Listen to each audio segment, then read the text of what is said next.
Salam alaikum. Dans cette vidéo, on va voir une introduction sur les méthodes itératives pour la résolution des systèmes linéaires. Alors, on va s'intéresser à résoudre un système sous la forme a fois x égale à b.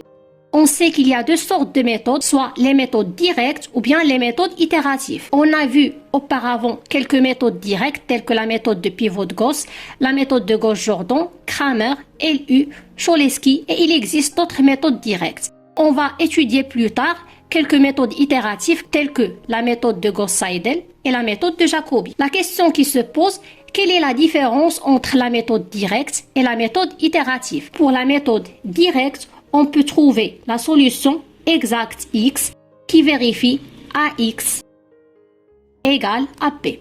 Mais pour les méthodes itératives, on ne peut pas trouver une solution exacte, mais on peut trouver une solution approchée que je vais la noter x étoile et on va voir que x étoile va être une solution après un nombre d'itérations. Et la deuxième question, comment on peut choisir entre les méthodes directes et les méthodes itératives? Alors, on a vu que dans les méthodes directes, on a pu résoudre un système qui est de petite taille. Supposons qu'on a un système qui est de grande taille, par exemple, A est une matrice de taille 100, c'est-à-dire j'ai une matrice qui est composée de 100 lignes et 100 colonnes. Alors évidemment, il est difficile d'inverser la matrice A. On ne peut pas calculer le déterminant d'une matrice de grande taille telle que cette matrice. Par exemple, si on utilise la méthode de Cramer, ça sera très difficile de calculer une matrice qui est de grande taille.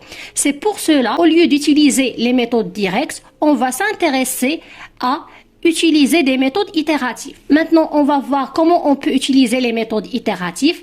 Alors, je rappelle qu'on est intéressé à résoudre un système sous la forme ax égale à b, avec A est une matrice carrée d'ordre n à coefficient réel, inversible, et B, c'est le second membre, c'est un vecteur colonne de taille n. En premier temps, on va décomposer la matrice A sous la forme de la soustraction entre une matrice M et une matrice N.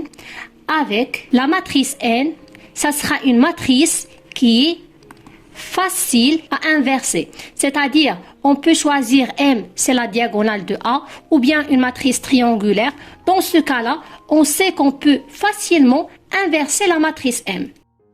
Et maintenant, on a AX égale à B. Ceci équivalent que M moins N fois X égale à B. Et ceci équivalent M fois X moins N fois X égale à B. Et ceci est équivalent à M fois X égale Nx plus B. Ceci en ajoutant Nx aux deux côtés. Alors comme M elle est inversible, donc dans ce cas-là, je peux multiplier à gauche par M-1, j'obtiens que X égale M-1 facteur de N fois X plus B.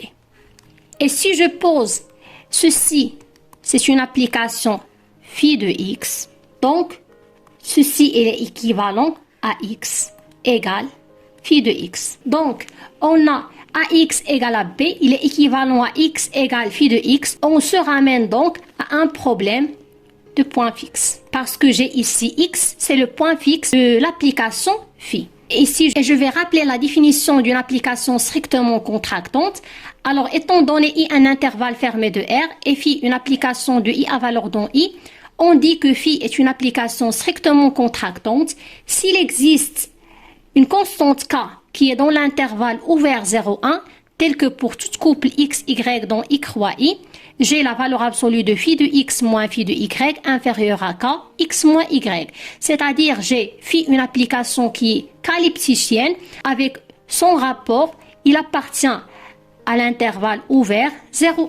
Alors d'après le théorème du point fixe, la suite définie par x0 appartient à Rn et xn plus 1 égale phi de xn, cette suite va converger vers le point fixe x étoile qui est la solution de phi de x étoile égale x étoile.